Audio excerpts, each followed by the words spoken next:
இவங்க ஃபோக்கஸ் பண்ற எல்லாமே பாத்தீங்கன்னா இங்க என்ன வெல் எஸ்டாப்ளிஷ் ஆயிருக்கோ இங்க எப்படி வளர்றதுக்கான எதெல்லாம் உதவி பண்ணிச்சோ அது எல்லாமே அவங்க ஃபோக்கஸ் பண்ணி அட்டாக் பண்ணுவாங்க. எக்ஸாம்பிள் ரிசர்வேஷன் ஒன்னு. அதாவது எதெல்லாம் சாதாரண மனிதர்களுடைய வளர்ச்சிக்கு உதவுகிறதோ அதை அட்டாக் பண்றாங்க. அதை வச்சு தான் மோசம் சொல்ல முடியும். ஏன்னா அதுதான் இங்க உள்ளவங்க ஃபாலோ பண்ணி கொண்டு வந்திருக்காங்க ஸ்டேட் இந்த லேயருக்கு. சோ அப்ப அதை ஃபோக்கஸ் பண்ணி ஹிட் பண்றது. ஆனா இதே தான் வந்து அடுத்த ஸ்டேட்ல இருக்கு. ஆனா அங்க அதை மோசம் சொல்ல மாட்டாங்க. ஏன் அதுக்கு அவனுக்கு அந்த வாழ்வாரத்தை ஏற்படுத்தி கொடுக்கலன்னு தான் என்னோட கேள்வி. அவர் சொல்றது அப்படியே இருக்கு. அவரு பர்ச்சேசிங் பவர் கொண்டு பண்ணு. அவருக்கு இலவசத்தை கொடுத்த பிச்சைக்காரன் ஆக்குற. முதல்ல பிச்சைக்காரன் சொல்லாதீங்க நீங்க.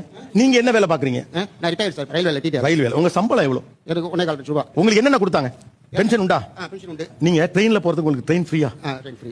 ஏன் 1.5 லட்சம் ரூபாய் சம்பளமும் கொடுத்து ஒரு டிக்கெட் வாங்கிட்டு போக உங்களுக்கு வழி இல்லாமலா இருந்தீங்க? இல்ல சார், பாஸ் வந்து 3 அது இது பிரிவிலேஜ் சார்.